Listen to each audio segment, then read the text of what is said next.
Jeremy, Mitchell Music Records, en contra de la injusticia. Esta es la historia de un buen policía. 23 de marzo y cumplo 7 meses en prisión. Tal vez tú pienses que soy malo al verme en esta condición, pero si te cuento mi historia llorarías al igual que yo. Oh, nací en una familia que siempre me inculcó el bien. Soñaba en ser un policía para siempre proteger a quien más pueda. Sí, proteger a quien más pueda.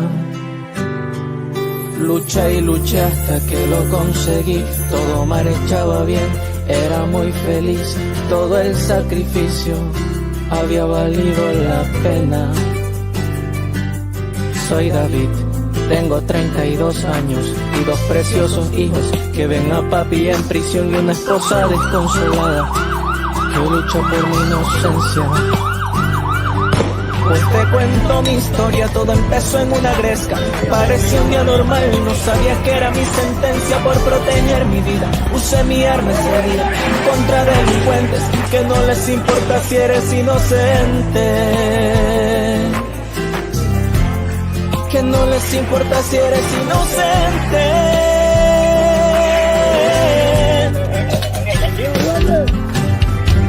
Voy a luchar y por mi vida nadie me va a derrotar. Es un honor ser policía, aunque estas leyes sean una porquería. Voy a luchar y por mi vida nadie me va a doblegar. Es un honor ser policía, fue el sueño de toda mi vida. Con arma en mano atentaron contra mi vida y me acordé de compañeros que murieron por el miedo a la injusticia. Sí, a la injusticia, yo no formaré parte de esa estadística.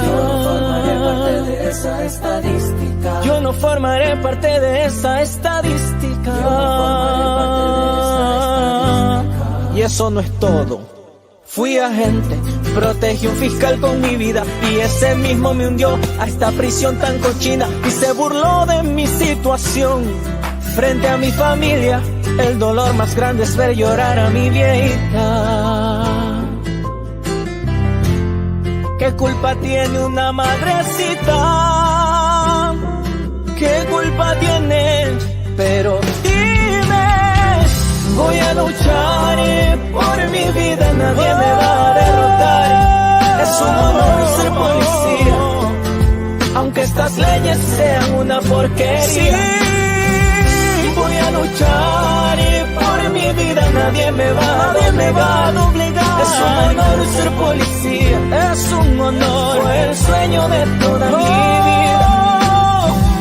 Hoy te cuento mi historia pa' que pienses bien y veas lo difícil que es proteger a tu nación y el dolor que causa la traición.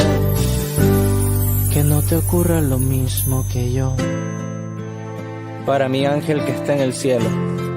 Pero sé que hay un Dios que hará justicia, que por mí hará justicia. En honor a mis hermanos caídos, Mayor Michel Morales, Sargento Climaco Cañar, Cabo Primero Froilán Jiménez, Policía José Luis Mejía, Policía Viterbo Freire y muchos más que han fallecido en manos opresoras, en cumplimiento de sus funciones, y también a mis hermanos que se encuentran encarcelados junto a mí, injustamente.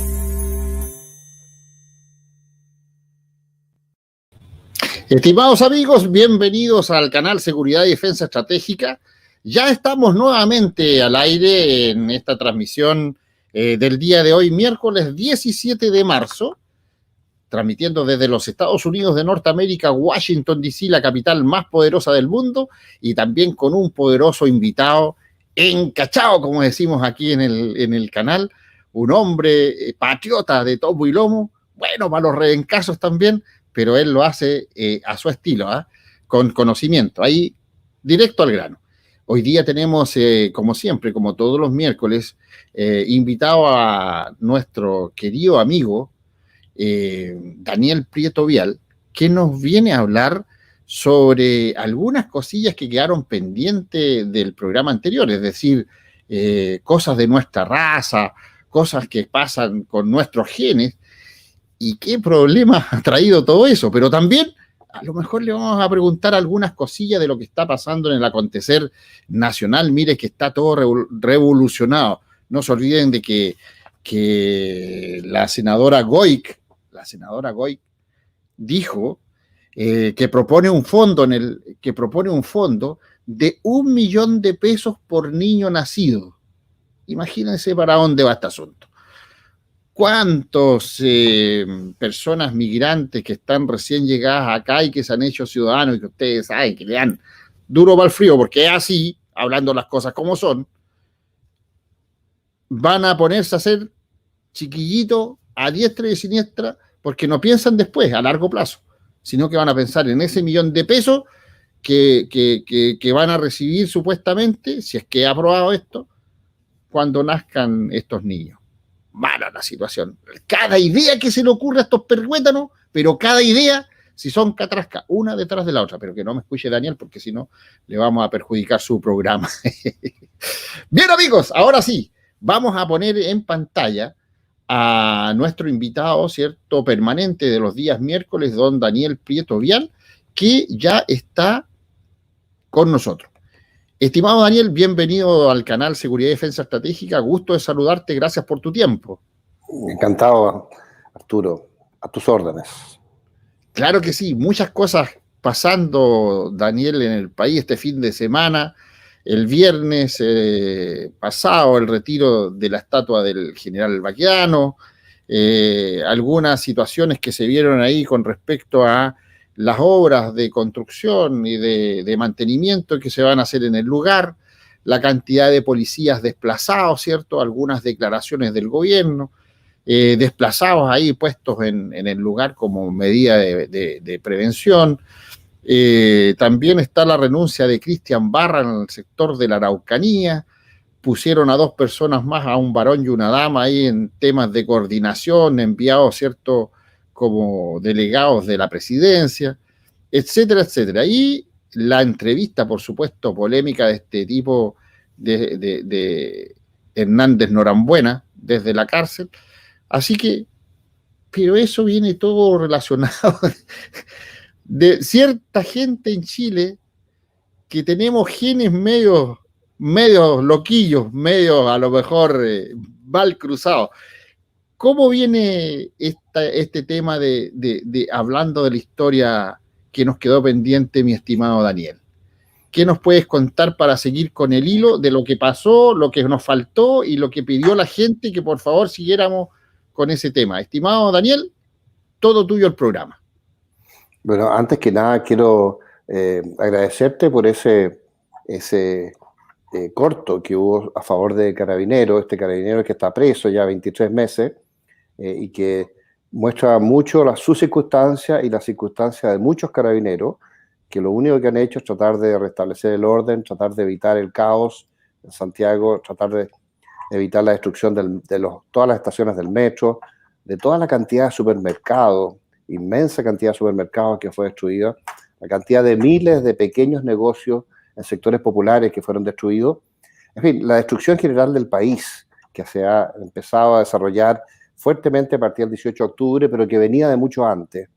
Entonces, estos carabineros, que además están tratando de ser destruidos por el sistema legal y por el sistema político, porque uno de los objetivos es destruir a la policía y después, en una segunda etapa, destruir a las Fuerzas Armadas como parte del proceso de desconstruir los estados y así permitir este control a través de las Naciones Unidas y a través de esta interpretación tan extraña que han desarrollado con una filosofía tan especial durante décadas de los derechos humanos, donde son los agentes del Estado los que deben ser revisados siempre por los derechos humanos y no la gente que hace el caos o que comete los crímenes o que destruye los países. No, son los agentes del Estado los que deben ser juzgados y no la gente que está destruyendo y que está destruyendo la sociedad y que está destruyendo el país, la productividad, generando millones de desempleados y todo el caos que eso significa en la caída del bienestar de toda una sociedad. Los carabineros están ahí para tratar de evitar ese caos y sin embargo son ellos los juzgados. cuando los tratan de quemar, cuando los acosan con lluvia de piedras desde todos los lados en pequeños grupos, y cuando queda alguno aislado, lo apalean en el suelo, le pegan con, no sé, con un extinguidor en la cara o patadas, la forma más cobarde que uno se puede imaginar. Es una juventud muy, muy extraña, llevada por el odio, llevada por toda una política ideológica perversa que está destruyendo no solo Chile, sino que América Latina y Estados Unidos también. Lo hemos visto en esas 27 ciudades donde fueron escaladas estas subversiones y estas irrupciones en las calles con ruptura de, no sé, de todo tipo de negocios, incendios y quemas, ataques a las policías. También lo vimos en Estados Unidos. Entonces, esto de que nosotros seamos los loquillos porque tenemos estas combinaciones genéticas en nuestro haber histórico, no es una cuestión de nuestros genes, sino que es una cuestión universal, es una cuestión de todas las Américas, incluyendo Estados Unidos, y de repente también hemos visto manifestaciones en Canadá y, por supuesto, en Europa. Pero volviendo a lo nuestro, volviendo a lo que nosotros estábamos analizando cuál es el origen de los chilenos y decíamos que alrededor del 54% de la sociedad chilena es de origen español y un 44% o 46% es de origen indígena, dependiendo dónde, ¿no es cierto? Eso es cuando se combina el norte de Chile, pero cuando se combina solamente el centro de Chile, el Chile histórico, desde Copiapó hasta, digamos, Puerto Montt, el porcentaje de sangre española es mayor, es del orden del 64%, otros dicen 67%, según los estudios que hay, que no son totalmente coincidentes, pero que dan una muy buena pauta. Un 65-64% de sangre española en el Chile central, en el Chile histórico, que baja cuando uno incorpora el norte, porque en el norte hay muchos aymara, hay muchos quechua, hay muchos atacameños y indígenas que tienen un origen boliviano, peruano, a raíz de que Chile capturó estos territorios en la Guerra del Pacífico. Entonces ahí cambia el porcentaje de indígenas a los chilenos. Entonces, con esto quiero decir que el porcentaje español es muy importante. Por lo tanto, además de analizar de dónde vienen los indígenas, que fue algo que vimos la vez pasada, es importante revisar quiénes son los españoles, porque mal que mal los españoles son nuestros antepasados.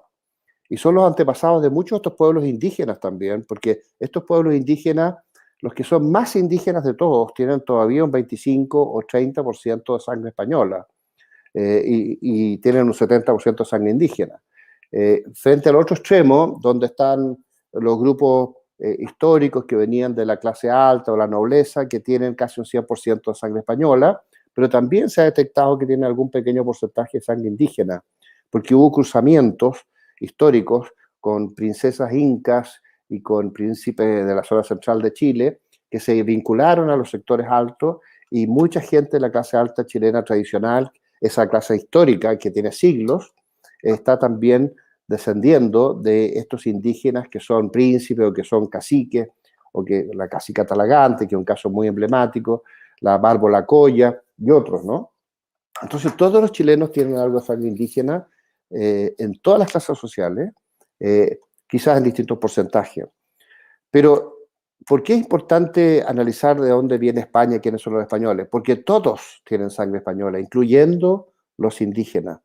¿Por qué? Porque los indígenas durante siglos se dedicaron a robar mujeres españolas, en los famosos malones, durante unos 300 años antes de la independencia, y esto siguió después de la independencia, porque siguió la campaña de la Patria Vieja, después la campaña de la Patria Nueva, después la campaña del Perú, que en el periodo de la campaña del Perú siguieron los malones en la Araucanía, y después la famosa Guerra a Muerte, que fue una guerra muy, muy larga y muy violenta que abarcó todo Chile, incluyendo todo el sur de la Patagonia, que en esa época era chilena, pero en el fondo era una Patagonia vacía, porque no había ni control de los argentinos ni de los chilenos en esa zona, y los Pincheiras, los Benavides, llegaron hasta, no sé, hasta Carmen de Patagones, en el Atlántico, y asaltaron muchos pueblos al sur de Buenos Aires, incluso llegaron a Santa Fe, y Mendoza y San Luis fueron asaltados por los Pincheiras, por ejemplo, en combinación con indígenas.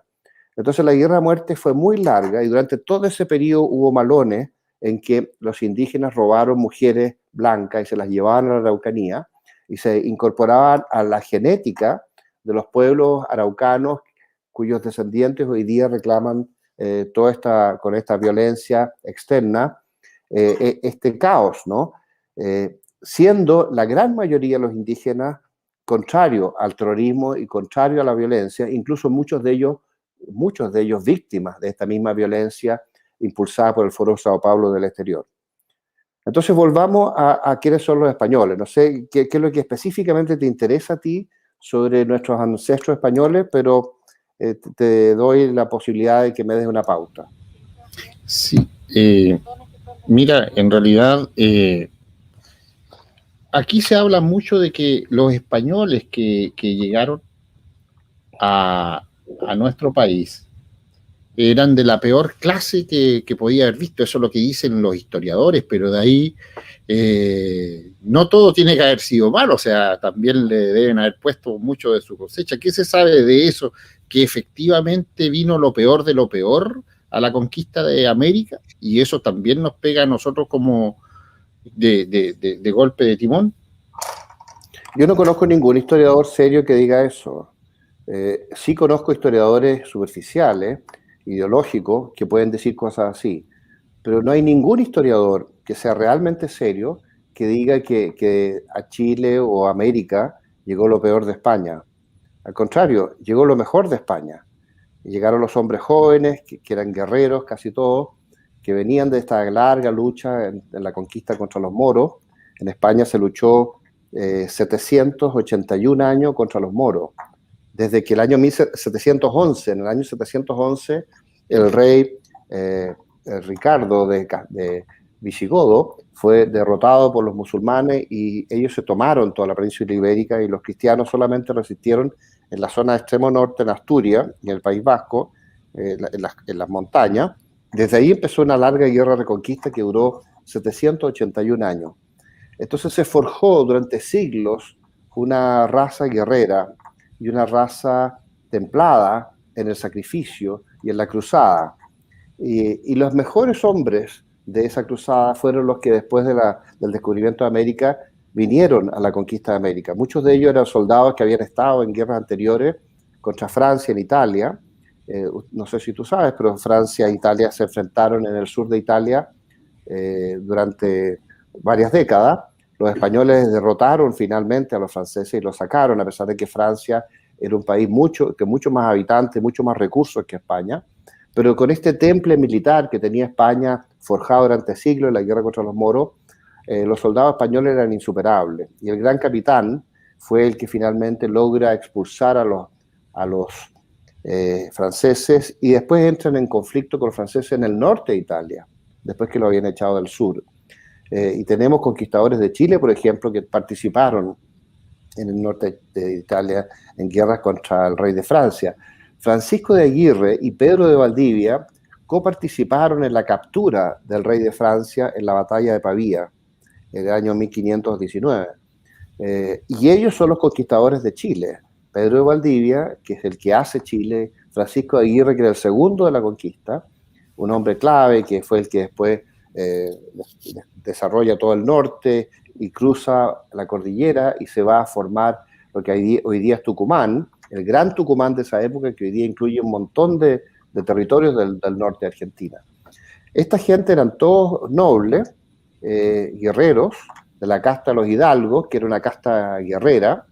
La nobleza se forma en la guerra, en la Edad Media, y los jefes de la conquista, de la reconquista de España, eran los hidalgos, eran el equivalente a ser oficial. De hecho, en el Imperio Español, y hasta durante la independencia, el requisito para ser oficial era ser noble, era ser hidalgo, y había que hacer pruebas de hidalguía o pruebas de nobleza, que era lo mismo, para poder ser oficial. Eso lo abolió, curiosamente, Bernardo Higgins, que puso como lema de la escuela militar que no se requerirán más pruebas de nobleza que las de la virtud y el patriotismo de ahora en adelante. O sea, ya no se exigirá ser noble para ser oficial, como había sido siempre en la historia del Imperio Español y antes, durante siglos, en la Edad Media, durante la Reconquista. Pero los ejércitos que vinieron a la conquista de América eran ejércitos privados, autorizados por los reyes de Castilla. En general no eran ejércitos profesionales del imperio, y el imperio se empezó a formar con estos grupos privados que actuaron, y ellos actuaron en operaciones financiera, donde ellos buscaban el oro para poder financiar sus expediciones. Cuando ellos conseguían el oro, no se iban a la Costa del Sol a vivir el resto de su vida con un whisky en la mano, en la playa, no. Ellos cuando conseguían el oro lo que hacían era financiar sus expediciones, pagar todas sus deudas y cuando les sobraba plata, emprender nuevas expediciones. Entonces ellos se dedicaban su vida a estas expediciones porque lo que ellos querían era realizar de sus vidas una epopeya a favor del occidente, del cristianismo. Ellos se sentían con la misión de expandir la cristiandad en el mundo, que era la misión que le habían dado los apóstoles y que derivaba de esta cruzada que había habido durante toda la Edad Media en la guerra contra los musulmanes, contra los moros, hasta que finalmente los echan de Granada el año 1492. Y lo que viene a América son todas las clases sociales de España, desde la clase alta hasta las clases bajas, en las proporciones que corresponden a un ejército, los oficiales, que era un pequeño grupo que mandaba, los sargentos y los cabos, los suboficiales, que tenían un rol intermedio, y los soldados, que muchas veces eran gente del bajo pueblo, igual como ocurre en la sociedad inglesa o la sociedad francesa. Y eso se traspasa a América. Pero la conquista inicial fue hecha principalmente por hidalgos, o sea, principalmente por nobles. Por ejemplo, hay una estadística muy interesante de la expedición de Diego Almagro, que trajo 502 españoles y alrededor de 15.000 indios yanaconas. El año 1535 él parte de el Cusco y llega a Chile en 1536, que es cuando se inicia la conquista de Chile. Él traía ahí, en esos 502 españoles, alrededor de 220 nobles, y los demás eran escuderos. O sea, el noble y su escudero, el ayudante, y traían enormes capacidades, era gente de una muy buena situación, en general era gente de clase alta en España, y lo mismo ocurrió con Pedro Valdivia, los 150, algunos dicen 151 españoles que llegaron a Chile con Pedro Valdivia, el año 1540, 4 años después, y ya fundando Santiago en 1541, eran 151 españoles. Esos 151 españoles, alrededor del 40%, el 45%, y hay una discusión ahí, eran hidalgos, o sea, eran de la nobleza. Y la proporción de nobleza que había en España era alrededor del 3%. O sea, de cada 100 españoles, 3 eran nobles y 97% eran del Estado Llano. Y dentro de la gente del Estado Llano habían distintos niveles. Entonces, sería muy interesante algún día poder analizar esos distintos niveles, porque había una especie de clase media. Sí. ¿Sabe, Daniel? Jessica Muñoz dice también en un comentario en el chat: tengo entendido que venían muchos sefardíes, españoles judíos cristianos llamados marranos. ¿Qué hay de eso? No se ha sabido. No se ha sabido. Es cierto que después, durante 3 siglos, se metieron entre medio algunos judíos que se vinieron a América. Los judíos habían sido expulsados en 1492. Hubo judíos conversos que se convirtieron al cristianismo y que el imperio y Castilla los aceptó. Y otros judíos que se fueron de España, y los judíos ya no estaban en España. De hecho, la proporción de judíos que había era insignificante en el imperio. Y que algunos se haya podido venir a América durante 3 siglos, sí es posible, y hay unas teorías de que hubo unos pequeños grupos clandestinos de judíos que llegaron a Buenos Aires y que llegaron a Lima muy tardíamente después. Pero no es el caso de la primera etapa de la conquista.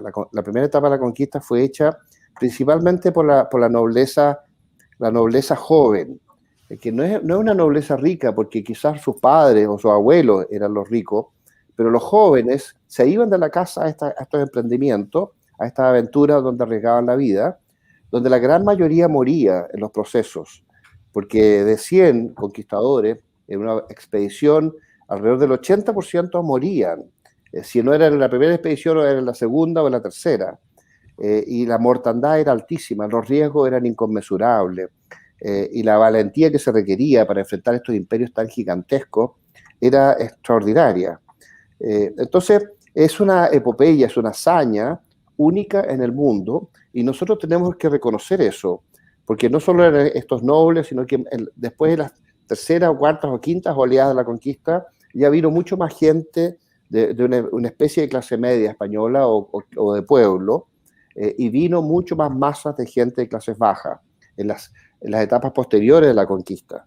Y por eso que se fue formando una población muy abierta, muy parecida a la sociedad española, con núcleos que quedaron en la clase alta en la medida que llegaron después mujeres españolas. Porque en general en el imperio, en la clase alta, cuando había mestizos, iban quedando en un nivel bajo la clase alta, pero como el 97% de la gente se mezcló, entonces la gran población de América Latina es esa es la realidad. Los núcleos dirigentes eran como excepciones, eran como minoría, era como una rareza, no era la norma. Y con los siglos, incluso la gente de la élite se fue mezclando también, porque en la quinta o la décima o decimoquinta generación, la gente, no sé, hoy día va a la universidad y se enamora de cualquier persona y se casa con cualquier persona. Entonces, esa sociedad estamentaria que existió muy claramente hasta el año 1900, probablemente sobre todo hasta el año 1800, antes de la independencia, ha tendido a desaparecer en el tiempo. Pero al final lo que quiero decir con esto es que todos los latinoamericanos descendemos de castellanos, de extremeños, de leoneses, de asturianos, de gallegos, de vascos, muy poco de aragoneses, muy poco de valencianos, muy poco de catalanes. Los catalanes llegaron siglos después, llegaron 400 años después, o 300 años después a las Américas, porque la conquista fue una conquista castellana. Y en esa época Aragón y Castilla eran dos reinos separados, combinados. Los aragoneses creando un imperio en el Mediterráneo y los castellanos un imperio en América, un imperio universal.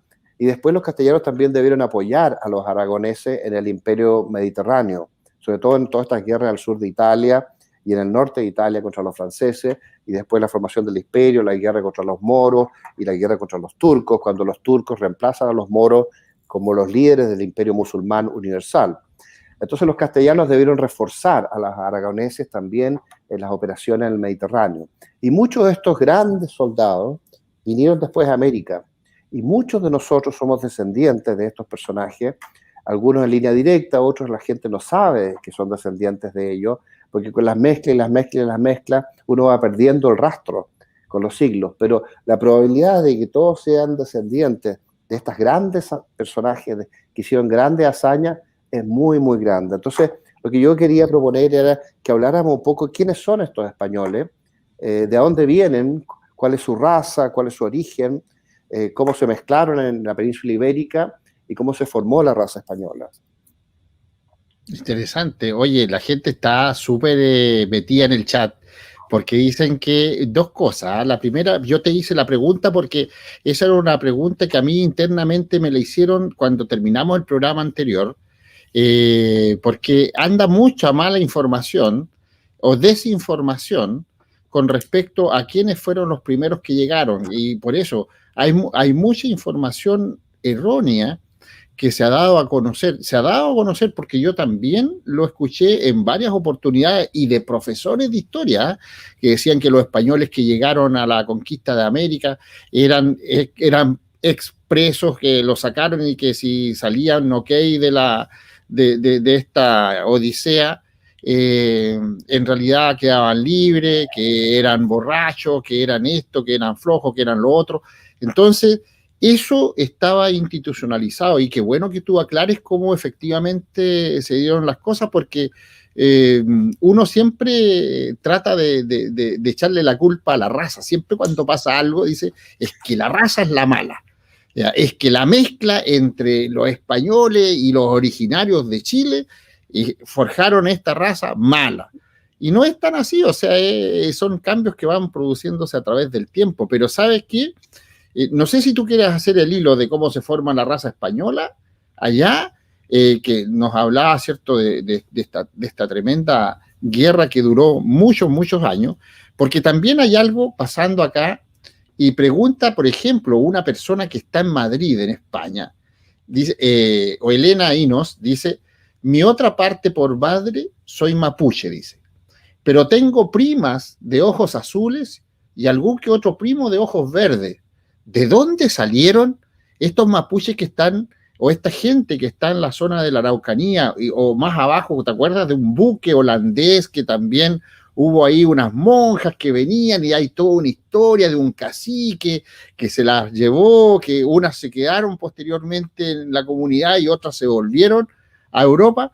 ¿Qué es lo que hay de eso? ¿Quieres como hacer un primero lo que querías hablar tú de España? ¿Quieres hablar de esto? Porque están preguntando mucho en el chat de qué pasa con unos medios trigueños, altos, pecosos, y que tienen de apellido Marilicán, Huenchucheo, no sé, Nail, etcétera, etcétera, y que tienen esas facciones, o sea, no las que nosotros generalmente estamos acostumbrados a ver o a creer que si tienen una determinada cierta forma o característica corporal, ellos son mapuche, pero estos son que tienen sangre mapuche, pero son altos, son blancos, tienen pecas muchos de ellos, ojos de colores diferentes, azules, verdes.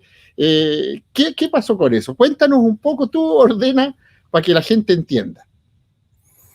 Bueno, si vamos a entrar a estos cuentos que hay en Chile sobre la llegada de algún buque holandés, en fin, es una cosa muy marginal, muy pequeña, muy local, que pudo haber ocurrido, pero no puede ser más allá del 0,1% de los hechos del mestizaje en el sur.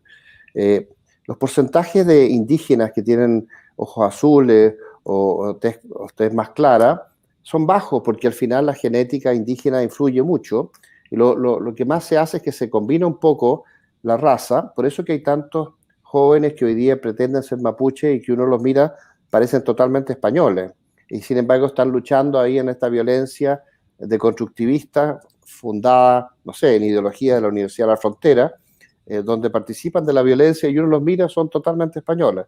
Pero en fin, si uno se va a España y viene y analiza de dónde viene esta raza, y por qué hay algunos españoles que tienen ojos azules y son rubios, y por qué la gran mayoría son blancos pero tienen pelo café o oscuro, que es la norma, uno tendría que revisar en la historia de dónde vienen los españoles, y eso es lo que queríamos hacer, porque ese es el otro componente de nuestra raza. Por un lado están los indígenas, que ya vimos que venían a América por el estrecho de Bering, desde Siberia, y que tenían todo este origen chino, o mogol, o coreano, o japonés, no sé, o de Taiwán, o algunos que llegaron por el sur, a través de Malasia, hacia Australia, en fin, hacia las islas, hacia la Polinesia, finalmente Isla Pascua, y se supone que algunos llegaron a América, pero según los estudios más serios, si es que eso fue cierto, que no es seguro que sea cierto, no puede haber sido más del 1% lo que influyó ese pequeño porcentaje de grupos que pueden haber cruzado el Pacífico para llegar a América por el sur. Todavía el 99% y más del 99% de la gente llegó cruzando por el norte. Entonces, esos son nuestros nativos en distintos oleajes, en distintas épocas, porque esta entrada a América por el estrecho de Bering, por Alaska, bajando hacia Norteamérica y hacia Centroamérica y Sudamérica, se produjo durante miles de años. Fueron distintos grupos que venían de distintos lugares en Siberia y con distintas combinaciones genéticas en su origen también. Pero esos son los nativos, son nuestros ancestros nativos que tenemos que aplaudir, porque durante miles de años sobrevivieron en un inmenso continente que ellos fueron capturando de a poco, desde Norteamérica hasta Sudamérica, y lograron sobrevivir y hacer bastantes desarrollos importantes, incluyendo estos grandes imperios en Centroamérica y en el imperio Inca, que fueron los últimos imperios de varios anteriores. Entonces, la trayectoria histórica de los indígenas de América es una trayectoria histórica muy extraordinaria, de la cual nuestros indígenas debieran sentirse muy orgullosos por haber sobrevivido durante miles de años a las extremas condiciones de vida que enfrentaron acá. Pero el otro componente español, que es la mayoría del componente genético chileno, es de origen íbero, principalmente. ¿Y quiénes son los íberos? Una mezcla de razas, porque al final, cuando uno analiza de dónde vienen los íberos, hay alrededor de 18 grupos distintos que influyen en los íberos. pero en la antigüedad le dieron el nombre a la península ibérica, que incluye todas las razas de España y de Portugal, no solo España, sino que también Portugal. Y más tarde llegan los celtas, y los celtas vienen del centro de Europa, lo que hoy día puede ser Austria o Suiza, o el sur de Francia, o el sur de Alemania. De ahí se desarrolla la cultura celta, avanza hacia el oeste, hacia el este, sobre todo hacia Francia, cruzan hacia Inglaterra, y los celtas se esparcen por distintos lugares de Inglaterra y de las Islas Británicas, incluso llegan a Irlanda, y los irlandeses tienen un origen celta también, remoto, y llegan a la península ibérica y a Portugal, y se mezclan con estos íberos, y se forman durante miles de años los grupos celtíberos, que eran una combinación de las razas íberas, que a su vez era una mezcla como 18 razas distintas hasta donde sabemos, con estos celtas. Pero había ahí un pueblo muy, muy antiguo, de origen remoto, que eran los vascos. Y los vascos estaban en el norte de España, incluso más en la zona de Cantabria, de lo que están hoy día. Y ahí habían otros grupos donde después se instalaron los celtas y formaron los castros en Asturias y en Galicia. Y ahí se fue creando una cultura que duró miles de años. Hay cuevas muy antiguas de 3, 4, 5 mil años descubiertas en España con dibujos dentro de las cuevas de animales que tienen 4 o 5 mil años, y son gente que está asentada ya en Cantabria, en las montañas del norte de España. Y además se fueron incorporando pueblos fenicios que hacían un comercio por todo el Mediterráneo y que venían de lo que hoy día es el Líbano, Israel y toda esa zona donde estaban los asirios, los imperios babilónicos, todos estos grandes imperios iniciales de la civilización que estaban ahí, y en una etapa final los fenicios forman un imperio marítimo y comercian con el Mediterráneo. También llegaron a España los griegos, que durante miles de años, algunos dicen siglos, 7, 8 siglos, otros dicen más de 1000 años, los griegos estuvieron llegando al sur de España.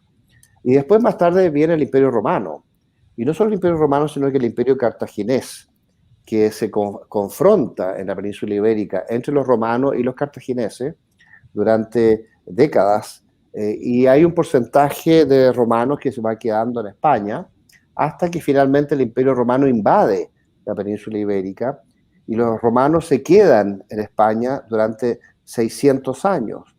Entonces nosotros no nos damos cuenta que nosotros somos descendientes directos del Imperio Romano, y somos descendientes no solo del imperio, sino que de los mismos romanos, como parte de nuestros antepasados, que se combinaron con los íberos, con los celtas, con los vascos, en fin, con todos los grupos que ya habían ahí. Y finalmente, en la última etapa del Imperio Romano, empiezan a llegar las invasiones germánicas. Entre ellos, los más importantes quizás son los suevos, que venían de Suabia, en Alemania, y se instalaron finalmente en una zona que abarca el norte de Portugal, Galicia y una parte de Asturias, en el rincón noroeste de España. Pero después llegan los famosos visigodos, que son los que finalmente controlan, a nombre de Roma, cuando ya Roma estaba decayendo, controlan toda la península ibérica. Y España la hacen los visigodos, porque nunca hasta ese momento España había sido una unidad. Y el reino visigodo, con sede en Toledo, unifica todos los reinos y todos los pueblos que había en la península ibérica bajo el control visigodo. Y se crea el imperio visigodo romano, que dura como 3 siglos, entre el año más o menos 411 y el año 711. O sea, duró 300 años ese imperio visigodo romano, donde los que dominaban eran los visigodos, pero mezclados con los patricios romanos, que era la clase alta romana. Y se crea la aristocracia visigodo romana, que es la que domina España hasta que llegan los moros del año 711. No sé si me estoy alargando mucho, pero lo que te quiero decir es que finalmente los visigodos unifican España. Entonces la cuestión es, ¿quiénes son los visigodos? ¿De dónde vienen? Nosotros sabemos que los romanos vienen de Italia, y los romanos de Italia fueron incorporando durante siglos la península itálica hasta que la unifican. Después van capturando pueblos de los alrededores, capturan Grecia, el norte de África, y van incorporando otros pueblos al imperio, y con eso se toman Hispania, o sea, en la península ibérica, y muchos de los romanos jefes llegan a España a formar esta sociedad romana, que más tarde se mezclan las clases altas romanas, los patricios, que era la aristocracia romana, se mezclan con la aristocracia visigoda, que viene llegando. Ahora, los visigodos eran esencialmente una tribu guerrera, que había circulado por toda Europa, y había salido de lo que hoy día es Ucrania, la zona de Crimea, y habían estado ahí durante unos 250 años, y antes habían llegado ahí por el Danubio, vinculándose con el Vístula, que era un río donde ellos habían llegado desde el norte. Y los visigodos estuvieron en el norte del Vístula, en lo que hoy día es Prusia, durante alrededor de 300 años. Y antes de eso, los visigodos venían de Suecia, y los visigodos son de origen sueco. Y hay una zona en Suecia que se llama Gotland, Göteborg. Gotland es la tierra de los godos. Göteborg es el burgo de los godos. Hay una isla que se llama Gotland, también en medio del Báltico, y el Báltico toma el nombre por uno de los clanes visigodos, que eran los Baltas. Los Baltas eran una de las familias reinantes de los visigodos, que con los siglos fueron los que gestaron el famoso rey Alarico, que fue el primer gran rey visigodo que se tomó el Imperio Romano, eso muchos siglos después. Pero los visigodos llegaron al norte de Polonia, o sea, lo que es el Vístula, lo que hoy día es Prusia, avanzaron por el Vístula hacia el sur, se conectaron con el río Danubio, y ahí avanzaron hasta el Mar Negro, y en el Mar Negro empezaron a comerciar con el Imperio Bizantino, y se instalaron ellos en Crimea. Pero en el año 375 llegó una invasión de los hunos desde Mongolia, y arrasó con los visigodos y con los ostrogodos. Entre paréntesis, la raza original es la raza goda. Los visigodos estaban en la zona oeste del Dnieper y el Dniester, y los ostrogodos estaban en la zona oriental del Dnieper y el Dniester, que eran dos ríos que hay en ese sector. Uno es los Ostergoten y los Westgoten, ¿no? Algo así como los godos del oeste y los godos del este. Pero era la misma raza. Pero ellos formaron reinos distintos con el tiempo, porque como estaban separados por este enorme río, fueron formando núcleos humanos distintos. Entonces, al final, ¿de dónde viene la genética de los godos? La genética de los godos viene de Suecia y del sur de Noruega. Eran la primera oleada de vikingos en la historia, excepto que los visigodos llegaron a España, y llegaron a Ucrania primero y después a España al final, como 1000 años antes que los vikingos. O sea, los visigodos son vikingos que llegaron 1000 años antes. Y 1000 años después llegan los vikingos. Obviamente que los visigodos no se llamaban vikingos, pero son de la misma raza y del mismo lugar y del mismo origen.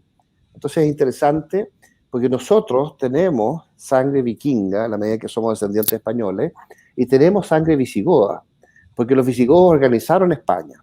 Ahora, es cierto que los visigodos eran una minoría dentro del imperio visigodo romano. Estaban los íberos, estaban los vascos, estaban los celtas, estaban los cartagineses, los tartesos, los griegos, todos, los fenicios, todos estos pueblos que habían incorporado la raza española durante siglos antes. Pero cuando llegan los visigodos que organizan todo, ellos forman la élite guerrera que controla el imperio que ellos mismos habían formado. Y curiosamente la palabra hidalgo significa hijo de los godos. Hidalgodo significa hidalgo. Los hijos de los godos son los jefes. Y los jefes estaban vinculados a estos señores que eran más bien de caras blancas, no siempre eran rubios, porque si tú vas a Suecia, los suecos no siempre son rubios. Hay gente de caras blancas, de ojos cafés, pero muchos son de ojos azules, muchos son rubios, muchos son de ojos azules, pero pelos negros también. O sea, no es tan claro que todos los suecos y los daneses y los noruegos sean rubios. Cuando uno va para allá, yo he ido 3 veces, se da cuenta que ese cuento de que todos los suecos son rubios es falso. Pero es cierto que hay un porcentaje muy alto de rubios, de gente de ojos azules o tez muy clara. Bueno, ellos se mezclan con todo el resto de la genética española y forman la actual raza española, y donde se detecta que alrededor de un 4 o 5% de los godos tienen su componente racial en el sur de España, y como un 7 o un 9% del componente godo y el componente celta, que también eran bastante rubios de ojos claros, en la genética española están estos elementos rubios de ojos azules, del orden del 7% en el norte, del orden del 3 o 4% en el sur de España. Entonces, por eso salen muchos españoles rubios, ojos azules, que son genes que de repente salen, genes recesivos que van volviendo con los siglos y que tienen este origen celta, en porcentaje importante, pero sobre todo godo, que eran mucho más rubios los godos. Y lo interesante es que estos godos, que son derrotados por los moros, son los que hacen la reconquista y dirigen a todos los pueblos españoles en la larga guerra de la cruzada, la reconquista, que duró 781 años, hasta que logran echar a los moros de Granada en el sur de España en la última etapa. E inmediatamente ese mismo año, después de que en febrero echan a los moros, en octubre, ese mismo año, varios meses después, descubren América. Y estos descendientes de los visigodos, que habían formado la unidad de España y que habían formado la monarquía española, porque los reyes de España vienen de los reyes visigodos, ellos forman el imperio universal, sobre todo en las Américas, pero que abarca también el norte de África, también abarca Italia, también abarca Holanda, Flandes, que fue español durante siglos, el Franco Condado, que está entre Francia y Alemania, también fue español eso, y el dominio del imperio español en Europa, no solo en América, sino que en Europa, y el control del imperio español en atajar a los musulmanes para que los musulmanes no se tomen Europa con los turcos, y el dominio universal, el imperio naval universal que formó España, que duró 3 siglos, y que en el caso de América abarcó toda América Latina actual, pero también abarcó alrededor del 60% de Estados Unidos. Porque las colonias inglesas que había en Estados Unidos eran estas 13 colonias que estaban al norte de la Florida, eso ya lo habíamos hablado antes, y que iban desde el norte de la Florida y Canadá, ¿no? Pero en la costa este de Estados Unidos. Después estaban los montes Apalaches, más allá había un territorio indígena que era muy, muy grande, y después venían la Luisiana francesa, que originalmente había sido española, pero que en algunas de las componentes después se le traspasó la Luisiana a los franceses y la conquista de la Luisiana fue desarrollada por los franceses. Pero más allá de las colonias inglesas y esta franja indígena que hubo entre medio y la Luisiana francesa, más allá de esos 4 estamentos, estaban los españoles, que abarcaban alrededor del 60% de lo que hoy día es Estados Unidos. Entonces, el imperio español en América fue gigantesco. Y hay que pensar que, si bien Portugal formó otro imperio y dominó Brasil, Portugal tenía casi la misma raza que España. Cuando uno analiza la genética, la raza portuguesa es casi idéntica a la española, en todos los aspectos. Así que casi podríamos decir que los portugueses y los españoles son primos hermanos. Pero también se nos olvida que durante el periodo de Felipe II, España se unifica con Portugal. De hecho, se tomaron Portugal, porque hubo sectores que se opusieron. Pero era porque él era descendiente de los reyes de Portugal y tenía derechos sobre el reino de Portugal. Y el imperio español incluyó el imperio portugués. Y el imperio portugués abarcaba casi toda la periferia de África, la India y muchos lugares de las especies. Habían llegado a Japón, a Corea, a Taiwán. Taiwán se llamaba Formosa, que era un nombre que le pusieron los portugueses, que significa la isla hermosa, ¿ah? Formosa. Bueno, entonces el imperio portugués y el imperio español son primos hermanos, hacen esta enorme hazaña de formar este imperio universal bajo Felipe II y después dos reyes Habsburgos posteriores a Felipe II. La unificación del imperio duró 61 años, pero la influencia común duró como 81 años. En ese periodo el imperio español, portugués, fue dominante en todo el planeta, incontrarrestable. Y nosotros somos herederos de esa gigantesca hazaña humana universal que duró 3 siglos, hasta que el imperio se agotó. Y nosotros nos independizamos y nos atomizamos porque América Latina se dividió, y cuando nos dividimos nos debilitamos, y cuando nos debilitamos nos fuimos quedando atrás frente a los grandes imperios emergentes nuevos como el imperio británico, el imperio francés, en fin, el imperio norteamericano al final, y todos los otros imperios europeos que se establecieron entre medio. Pero nosotros tenemos muchas razones para sentirnos muy orgullosos de la hazaña de nuestros antepasados, tanto por el lado indígena, por todo lo que significó el avance de los indígenas en América durante miles de años, como por el lado español, que hicieron este enorme imperio del cual nosotros somos herederos. Wow, súper interesante. Oye, Daniel, también hay algo que la gente pregunta y que, anecdótico o no, sería interesante que tú nos aclares, así como hiciste la aclaración de lo que se decía de quienes habían llegado a conquistar América. También se dice de que Chile, el reino de Chile, ¿por qué se dice el reino de Chile? Porque era el virreinato del Perú, era el virreinato de La Plata, pero dice el reino de Chile. Y por ahí hay una historia de que el rey le había dado a su hijo, ¿cierto?, un reino y que se muere en el camino. Cuéntanos de eso, la gente está preguntando mucho de eso, si es verdad, si no es verdad, qué onda, por qué se le dice el reino de Chile. Sí, bueno, Felipe II, que fue rey con ese rango, antes fue príncipe de Asturias. Y como príncipe de Asturias, antes de ser rey, cuando todavía estaba Carlos V de rey, él se casó con la reina de Inglaterra, con la heredera de Inglaterra. Su padre había muerto, así que ella había asumido como reina de Inglaterra. Entonces era protocolarmente complicado que un príncipe se casara con una reina. Los españoles, que eran más poderosos que los ingleses en esa época, no querían menoscabar en el protocolo del matrimonio a su príncipe frente a una reina. Entonces ellos decidieron crear un reino y nombrar al príncipe de Asturias rey de ese reino. Y ellos crearon, por un decreto del emperador, el reino de Chile y nombraron rey de Chile a Felipe II. Y después hubo una duda porque decía, bueno, es que quizás los ingleses nunca van a saber dónde queda Chile, porque nadie sabía dónde quedaba Chile en esa época. Así que también le pusieron adicionalmente el título de rey de Nápoles a Felipe cuando todavía era príncipe de Asturias, antes que fuera rey del Imperio Español. Así que ese es el origen del reino de Chile, y esto quedó siempre, porque España nunca se desdijo de haber nombrado a Chile como reino, independiente que en la gestión administrativa era una capitanía general, dependiente del virreinato del Perú. Las capitanías generales eran centros, núcleos militares, y Chile era algo así. Mario Góngora decía que Chile era el campamento militar del virreinato del Perú. O sea, aquí era donde se concentraban los soldados, incluyendo toda la oficialidad. Y recordemos que en la época del imperio la oficialidad eran todas de la nobleza, esta nobleza guerrera que venía del siglo de la Edad Media. Entonces, Chile se creó como una sociedad muy guerrera por la exigencia del control de los indígenas en la zona central y la expansión que vino desde la zona central hacia lo que después fue Mendoza, San Juan, San Luis, y la penetración hacia el norte y cruzando hacia lo que hoy día es Argentina y la fundación del Tucumán.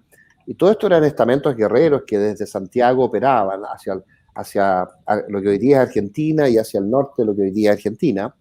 Y al sur estaba la Araucanía, que era este eterno conflicto con este pueblo tan guerrero que eran los mapuches, los araucanos, y eso hizo que se concentraran los mejores militares del imperio en América en la Araucanía, hasta que se forma una sociedad espartana, que se forma en Concepción, pero muchos de los soldados de las tropas de Concepción son alimentados de gente que venía de la zona central de Chile, o sea, de este lugar que está entre Santiago y el Biobío.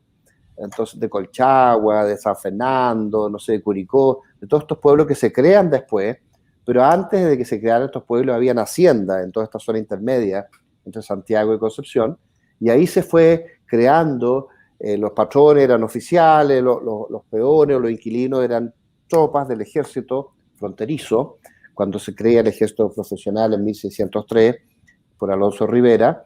Por lo tanto, en Chile se crea un estamento militar muy fuerte en América. Por eso que Bolívar decía que Chile era la espada que pende al cinto de América. Chile era la espada que pende al cinto de América, porque era una sociedad que tenía un origen guerrero muy antiguo. Y después, para darle un impulso económico a esta sociedad que era especialista en guerras, pero que no era muy apta para el desarrollo industrial o comercial o agrícola, en fin, era más descuidado en las cosas agrícolas, era más dedicado a la guerra. Entonces incorporaron a grupos vascos a principios del siglo XVIII, a mediados del siglo XVIII, en el año 1600 1730, 1740, 1750, vascos muy seleccionados, porque se les exigía hacer pruebas de hidalguía para pasar a América, o sea, pruebas de nobleza. Y si demostraban ser hidalgos estos vascos que pasaban a América, se les entregaban tierra, entregaban en encomienda, y después de 2 periodos de encomienda se les entregaban mercedes de tierra, o sea, propiedad privada.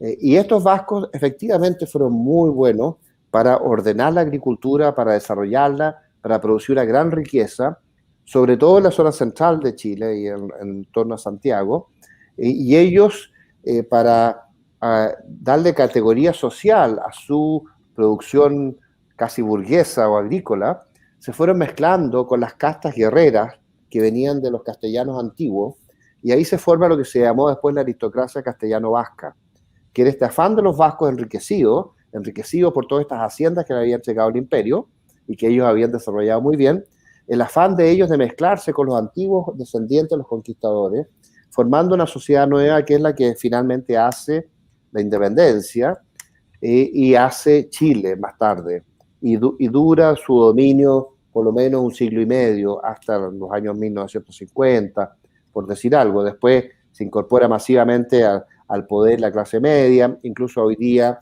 llegan al poder mucha gente que es de origen de clase baja, que han subido a la clase media y que han llegado a puestos políticos importantes y han asumido liderazgos políticos y liderazgos económicos cuando han asumido las empresas. Entonces, la sociedad chilena está muy mezclada hoy día, muy, muy mezclada con todos los estamentos, pero esos son los orígenes, esa es la historia.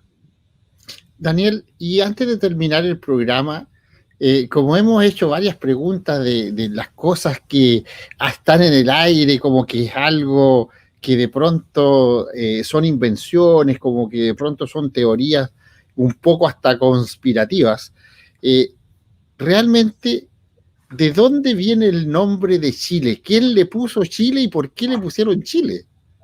Bueno, ¿O cómo nace eso? No se sabe, no se sabe. Algunos dicen que en quechua Chile significa como el fin del mundo, otros dicen que en aymara significa, no sé, las zonas frías, porque más al sur, sobre todo cerca de la cordillera, había cada vez más frío respecto al calor enorme que hay en el norte y en la zona sur del Perú y en la zona central del Perú, donde había un clima húmedo muy distinto al de acá. Pero no se sabe realmente, son teorías que no se han podido verificar. Correcto. Oye, interesante, tremendo, wow, qué cosas, cómo se ven las mezclas de las razas y cómo va apareciendo. Dice, una pregunta muy breve. Ya estoy fuera de contexto, pero la gente dice, don Daniel, ¿tiene usted algún parentesco con el almirante Raimundo Arturo Fernández Vial? Con los Vial, sí. De hecho es la misma familia, pero somos parientes remotos. No hay un parentesco cercano. Efectivamente, llegó a Chile un señor que se llama Manuel José de Vial y Salabeitía, en el año 1740 aproximadamente, y él venía como ministro de Hacienda del Reino de Chile. Partió siendo ministro de Finanzas de Concepción, y en una etapa llega a ser ministro de Hacienda del Reino de Chile, algo así como, no sé, como el ministro de Hacienda hoy día del país. Y él se casó con una señora Santelices, que venía de la vieja aristocracia castellana, conquistadora. Entonces pasó a ser muy importante políticamente, y además él tenía muchos recursos por lo bien que le iba como ministro de Hacienda. Y esa combinación de la tradición histórica de los conquistadores con este vasco que venía de la nobleza y que era experto en finanzas, hizo que saliera familias que fueron bastante importantes durante la independencia. Mira, interesante, muy, muy interesante. Por ahí sí. Oye, ¿y alguna relación con el presidente José Joaquín Prieto Vial? Sí, yo soy descendiente de Ángel Prieto Vial, el mayor de los Prieto Vial de Concepción, pero también soy descendiente de Joaquín Prieto, y de hecho con Joaquín Prieto estoy emparentado 5 veces. Ahora, estos eran hermanos, así que yo tengo reforzado por el lado Prieto y por el lado Vial 5 veces mi vínculo con Joaquín Prieto. Así que, si bien por mi primer Prieto no soy descendiente directo de Joaquín, nosotros estamos muy cerca de Joaquín Prieto por otros antepasados, porque uno tiene 2 padres, después tiene 4 abuelos, 8 bisabuelos, 16 tatarabuelos, 32, en fin. Entonces, hay muchos apellidos para atrás que corresponden a distintas proporciones de lo que uno es al final. Wow. Así que nosotros nos sentimos muy vinculados al presidente Prieto y a su hermano mayor. Su hermano mayor fue el que instruyó a Joaquín Prieto cuando Joaquín Prieto era joven, el que dirigió a todos los jóvenes de Concepción en estos procesos políticos de análisis antes de la independencia y durante la independencia y después, fue Ángel Prieto, el creador de los duendes. Y él instruyó a su hermano menor, que era Joaquín Prieto, que fue discípulo de su hermano mayor, Ángel, y durante el periodo del gobierno de Joaquín Prieto, Ángel en una época fue diputado, en otra época fue alcalde de Concepción, o sea, era la primera figura de la sociedad de Concepción de esa época, y después fue intendente de Concepción. Entonces, él no fue presidente, pero era una figura principal, y después fue consejero de Estado del presidente Prieto, porque Joaquín le decía, por favor, hermano, venga para acá para que me ayude y me oriente, y él fue consejero de Estado personal de Joaquín Prieto, y Joaquín Prieto a su vez instruyó a su sobrino, que se llamaba Manuel Bulnes. Manuel Bulnes era hijo de doña Carmen Prieto Vial, que era hermana de Joaquín Prieto, entonces era la misma familia, y Manuel Bulnes fue discípulo de Joaquín Prieto, y Joaquín Prieto fue discípulo de su hermano Ángel, y Ángel fue discípulo de don Luis de la Cruz, que era un amigo de su padre, y don Luis de la Cruz fue discípulo del padre de Joaquín Prieto, que se llamaba José María Prieto Sotomayor. O sea, todas estas familias que después fueron tan importantes y todos ellos fueron presidentes de Chile, pues Luis de la Cruz fue director supremo varias veces en el gobierno de O'Higgins, como 7 veces por lo menos, director supremo subrogante cuando O'Higgins estaba ausente o tenía que ir a Argentina o tenía que ir al sur, asumía como director supremo Luis de la Cruz, que fue instruido por el papá de Joaquín Prieto y que él fue el instructor de Ángel Prieto y Ángel Prieto fue el instructor de Joaquín Prieto y Joaquín Prieto fue el instructor de Manuel Bulnes, que era Manuel Bulnes Prieto, hijo de su hermana. Y ahí también había otro que era José María de la Cruz Prieto, que era hijo de la otra hermana, que fue candidato a la presidencia en el tercer periodo. Primero fue Prieto, después fue Bulnes, y en el tercer periodo el candidato fue José María de la Cruz Prieto. Pero ahí salió Manuel Montt, y hubo una guerra civil, porque hubo sectores que no aceptaron la forma como fue hecha la elección para que saliera Manuel Montt. Manuel Montt fue muy resistido por la sociedad chilena de la época, y hubo 2 guerras civiles en contra de Manuel Montt, una en 1851, otra en 1859.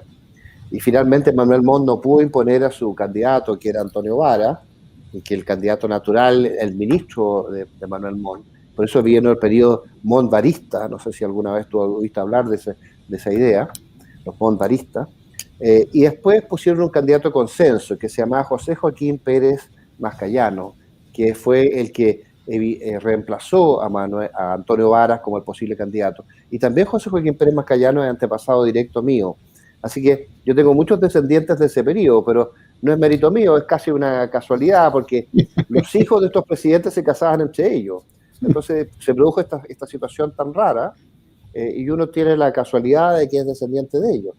Pero todos los méritos son de ellos, porque efectivamente fueron muy efectivos, no solo en ganar la independencia, sino que después en organizar la república y crear la primera democracia estable en Iberoamérica, que creció y creció y creció y creció. Por el siglo XIX Chile tuvo puros éxitos hasta las crisis de la Primera Guerra Mundial y finalmente la crisis del año 30, que fue cuando nos hizo quedarnos atrás.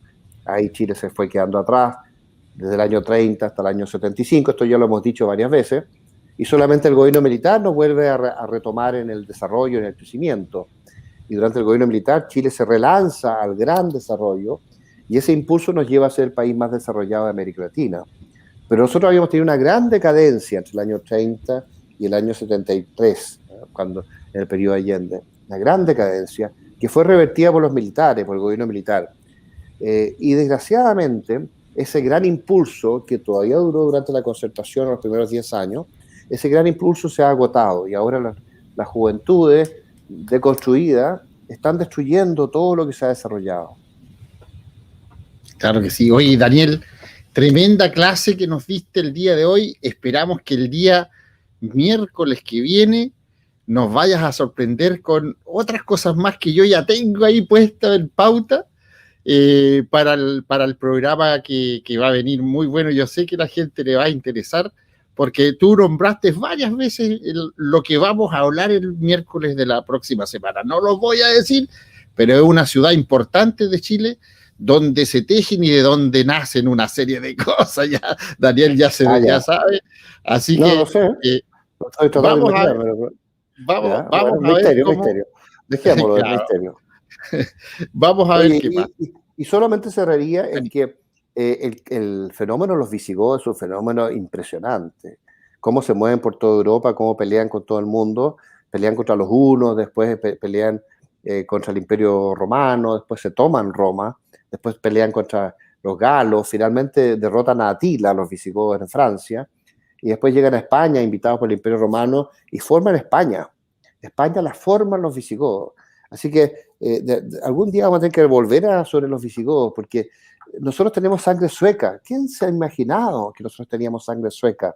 En un pequeño porcentaje, pero todos los españoles tienen un porcentaje de sangre visigoda, todos los españoles, y por lo tanto todos los chilenos, aunque tengamos aspectos mapuche, porque quizás hay gente que tiene un porcentaje bajo de sangre española, 30%, por ejemplo. Entonces, si tú tienes un 30% de sangre española, no te notas muy español, te notas más indígena de aspecto. Pero también ellos son descendientes de estos suecos que formaron España y que está en su componente del 30%, si es que fuera ese el caso. Pero la mayoría de los chilenos, el 65% de la gente de la zona central, son de origen español. Entonces, la mayoría de los chilenos tienen descendencia de sangre sueca. ¿Y quién lo hubiera pensado? Es muy interesante el caso de los visigodos, muy interesante. Lo vamos a tratar. Estimado Daniel, tremendo programa como siempre, agradecido por tu tiempo, amigo mío. Esperamos que el miércoles, como te digo, la gente dice, no, que no se vaya, que siga, pero en realidad los programas tienen que ser así porque después cuando se ven en diferido, que es mucha... Uy, estamos muy estresados. Sí, exacto, y ya Daniel tiene que hacer varias cosas, así que Daniel, altamente agradecido por tu tiempo, amigo mío, muchas gracias por participar con nosotros y si Dios quiere nos vemos el próximo miércoles. Bueno, encantado, un abrazo. Muchas gracias. Estimados amigos, teníamos ahí la participación de don Daniel Prieto Vial. Tremendo programa. Cada vez que él viene es una biblioteca, es un sinfín, un sinnúmero de cosas que nos bombardea. Con esto otro. Y se hace corto el programa. Aparte de que es súper entretenido, de la forma como él va enlazando todas las cosas, no, es espectacular.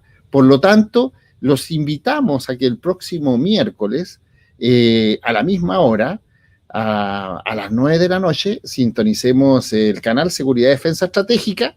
Los que son nuevos, suscríbanse, denle like, compartan el video, y nos juntamos, ¿cierto?, todos los días, ya de esta semana y la próxima, y hasta que sean las elecciones, nos vamos a juntar a las 8 de la tarde hasta las 9 en un programa conociendo a los candidatos y posteriormente de las 9 en adelante los programas normales que tiene el canal. Mañana, de las 8 a las 9, conociendo a los candidatos que son apoyados por la multigremial de las Fuerzas Armadas y eso de las 8 a 9. Y después de 9 a 10 y media más o menos, vamos a estar nuevamente como todos los martes y los jueves con Cristel Felmer y sus invitados candidatos también a las diferentes postulaciones de gobernación, alcaldía, concejalía y constituyente. Así que todos cordialmente invitados, pues amigos. Don Daniel Prieto Vial ya saben, por ahí lo están pololeando los partidos políticos para un cargo como senador, para que se nos entrene y para que se meta firme en la política y ojalá lo tengamos en un futuro no muy lejano como candidato a presidente. ¿Qué les parecería a ustedes? Siempre lo decimos, ¿qué le parecería a usted a Daniel Prieto como presidente de Chile?